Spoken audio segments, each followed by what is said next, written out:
And it'd be like, you know, it'd be really easy for someone to just walk in here and start shooting. Why didn't they listen? Why didn't they do something? What else did we need to do? I think that's the really sad thing, that nothing has happened. The people who had the role of keeping us safe are the ones that really threw us in harm's way. Islamophobia is real. It's a targeted campaign to influence people to dehumanize and irrationally fear Muslims, to fear what we wear, to fear the choice of food we eat, to fear the way we pray, and to fear the way we practice our faith. For the last 10 years, New Zealand Muslims were under a microscope. They were stopped at airports and searched. Some had their phones tapped, their whereabouts monitored, their passports revoked. Spies showed up at their homes and mosques asking questions. All of these measures were in place to protect New Zealand from a terror attack at the hands of someone in the Muslim community. But that's not what happened.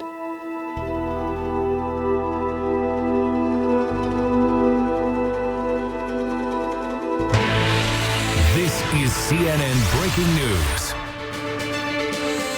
Welcome back to our continuing coverage of the attacks in Christchurch, New Zealand. At least one gunman stormed the Masjid Al-Nur Mosque. There has been a video posted, a live stream video of the attack. New Zealanders, they will be in utter shock. It is clear that this can now only be described as a terrorist attack.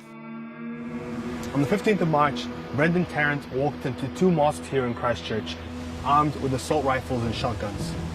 He opened fire on the worshippers, killing 50 Muslims. Now, more than a week on, as the initial grief and shock and horror begins to make way for sadness, there's a question. Did New Zealand intelligence fail to protect the Muslim community from this? Ahmed Wali Khan and Abdulaziz Wahab Zada are two survivors of the attack. They had just begun praying at the Linwood Mosque on Friday when they heard a shot, and then another, and then another. And then the third one when happened, there's someone asked us like help, and I just like straight away go like this, come a bit short as well to look what is on the thing, and I seen there was a dead body in the driveway wearing a white clothes. I was thinking, on my first reaction was maybe some police or someone will chasing me, anything like that.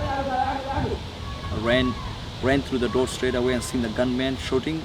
Straight away come back and yelled to everyone, get down to the ground, there's someone shooting. Abdulaziz chased the gunman away from the mosque by himself and kept him from killing any more people. I screamed to the guy, I said, I'm here, come here, come here. I didn't want him to go inside the mosque because we had between 80 to 100 people was praying on that time. When he started shooting at me, I tried duck between the cars and run to the back of the car park. My two boys was screaming and said, Daddy, Daddy, please come inside, please come inside. I told him, son, you go inside, I will be all right. He then ran after the shooter with nothing but an FPOS machine in his hand until he drove away in fear. Then I just come back inside the mosque, then I see it was chaos. You know, a lot of brothers got injured and some of our brothers was dead. But it's not the first time these two mosques in Christchurch were targeted. In 2016, a group of men yelling Hitler's salutes delivered a box of pig heads to Al-Nur Mosque while yelling, "Bring on the coal." The man responsible, Philip Neville Arps, was charged then with offensive behaviour and fined $800. Last week he appeared in court again for sharing the video of the Christchurch shooting. For 2 years, researcher Faisal Al-Assad worked on a report to warn government about the growing concerns within the Muslim community. He met with people at Al-Nur Mosque in 2017.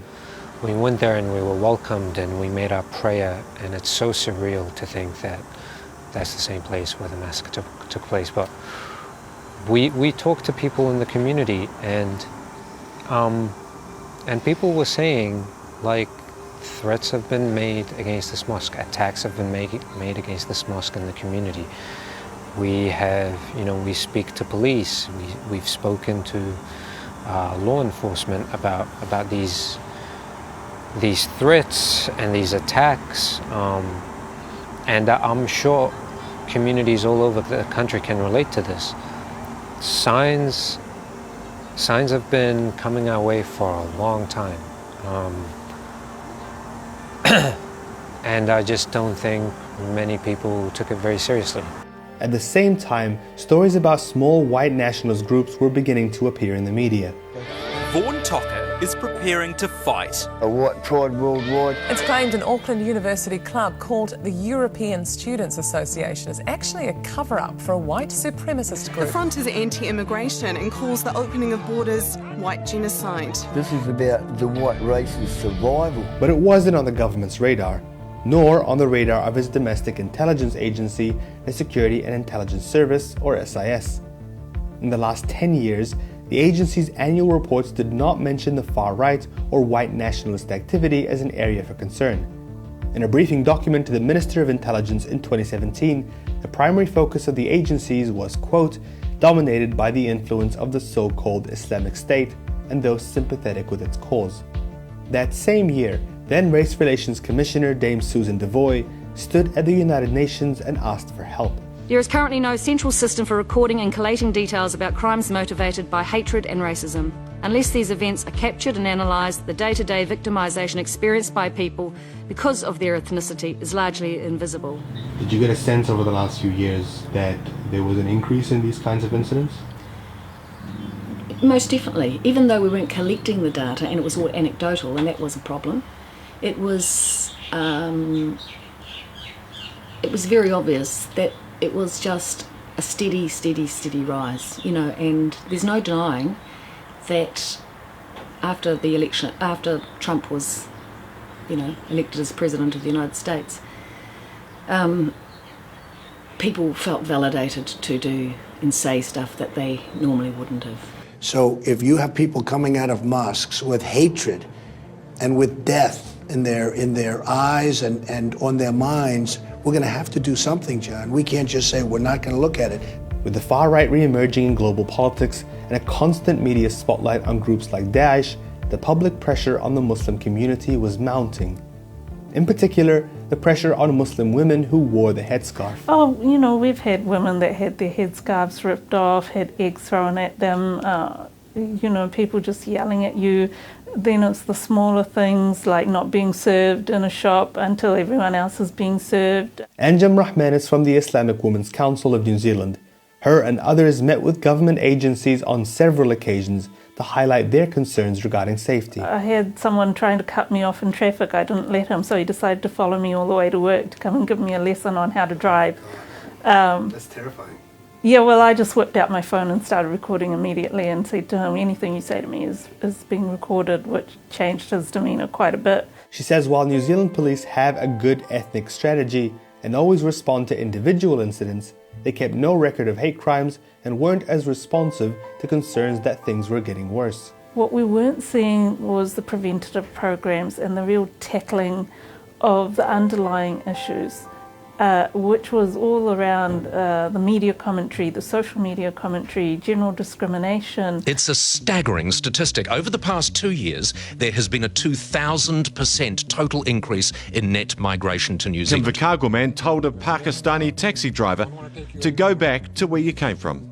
You're an Islam guy. Richard Pross's call to ban young male Muslims from flying on Western Airlines. 2 Muslim women wearing full headdress were refused rides on Auckland buses. So when the media reported you as calling the Muslim community in New Zealand as a serpent underbelly with multiple heads capable of striking at any time and in any direction, was that misrepresenting it? In 2014, the government passed controversial anti-terror legislation under urgency, allowing SIS to carry out 24-hour surveillance without a warrant.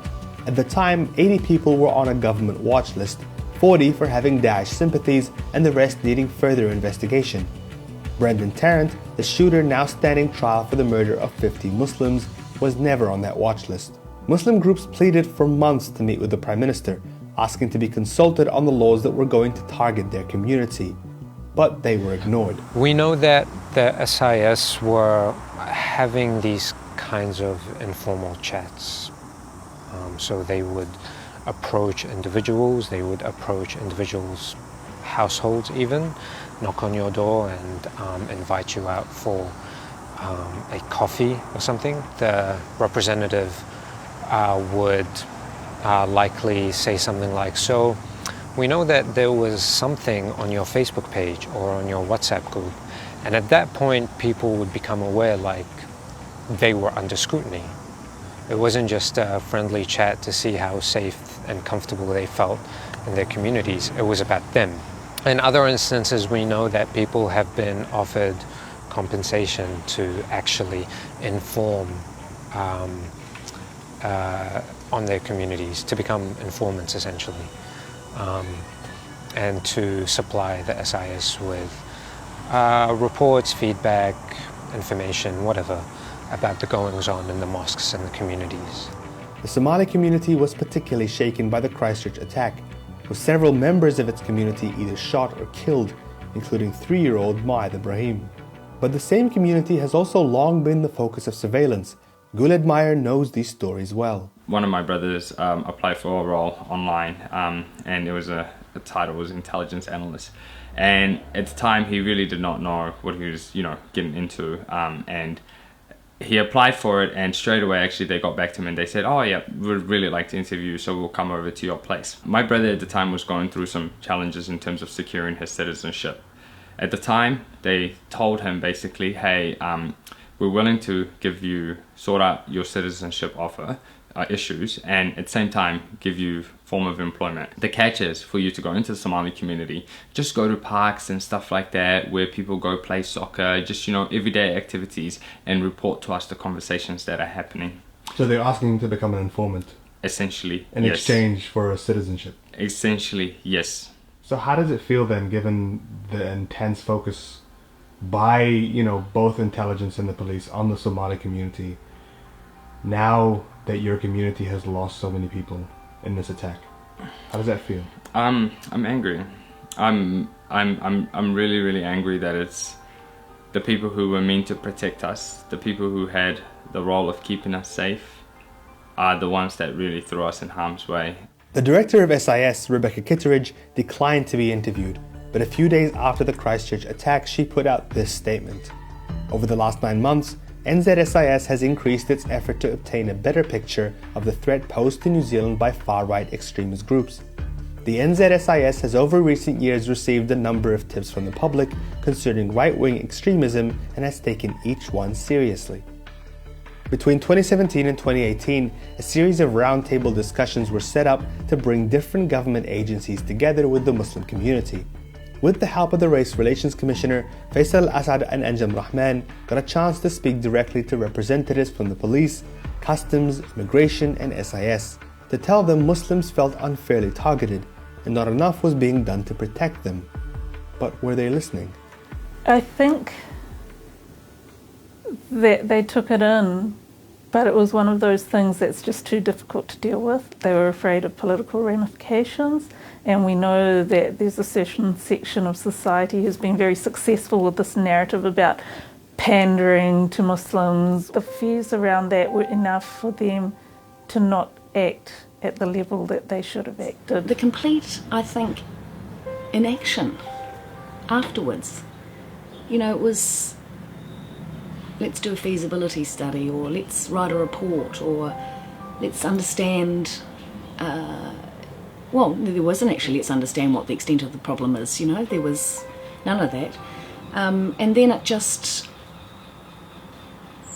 didn't really go anywhere. The head of state services who oversees both police and SIS, Peter Hughes, was present at several of those meetings. He also declined to be interviewed, and in a statement simply said his role was to ensure the right agencies were involved and to help progress the issues with agencies. Andrew Little, the minister overseeing SIS, was quick to dismiss the suggestion the agency had focused too much on Muslim extremism. As the minister, I sign every warrant that those agencies operate under. A proportion of those warrants relate to extremism, and they far-right extremists. So let me finish. Terminology right. Let me finish. They relate to all forms of extremism. So you don't buy this argument that there was too much focus on Islamic extremism and not enough focus elsewhere? No, I don't. I say that from what I know. What does that mean to you? Do you believe that? I don't believe it at all for a second, 100%. I think they may have maybe just on the edges have had a look at it, but I don't think it's been at the same scale in which they've been monitoring us within the Muslim communities on a very wide scale, must I say. You know, I wouldn't be surprised if I've been being monitored this whole time and being treated as though I was a threat to New Zealand society. So the playing fields aren't even the same. Let's make that clear. They're not. And I don't buy that for 1 second. And it actually frustrates me because right now is the time to acknowledge that mistakes have been made, things have not been addressed rightly, and to talk about what we're going to be doing to fix it up. A few days after I spoke to Guled, the government announced it was launching a royal inquiry into the attack. While New Zealanders and Muslim communities around the world are both grieving and showing compassion for one another, they are also quite rightly asking questions on how this terror attack was able to happen here. In short, the inquiry will look at what could have or should have been done to prevent the attack. It will inquire into the individual and his activities before the terrorist attack, including, of course, a look at agencies. It will look at the actions of the SIS, the GCSB, police, customs, immigration, and any other relevant government departments or agencies.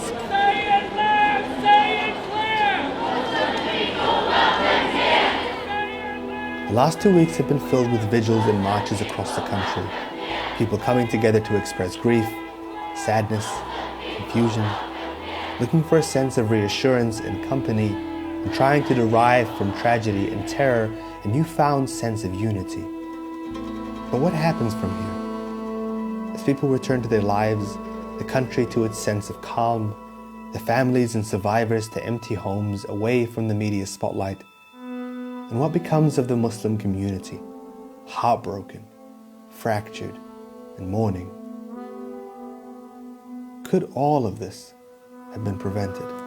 Yeah, it's really hard because it's just this overwhelming sense of frustration, a sense of rage, of why didn't they listen, why didn't they do something, what else did we need to do? Just this need to sit in front of those people and hear a response from them as to what they were thinking. It is actually shameful that some of these communities have struggled to actually get their voices heard around the table, and when they have got there, then nothing has happened. I think that's the really sad thing, that nothing has happened. You know that joke that we all know, that kind of half-ironic joke we used to say when we're praying or just at the masjid, and we'd be like, you know, it'd be really easy for someone to just walk in here and start shooting. And last week we saw just how easy it was. And so to me it wasn't surprising that something like that happened. And you and I spoke about this before, that actually it didn't have to be like this, but a whole history went into the making of this. A history of dehumanizing our people,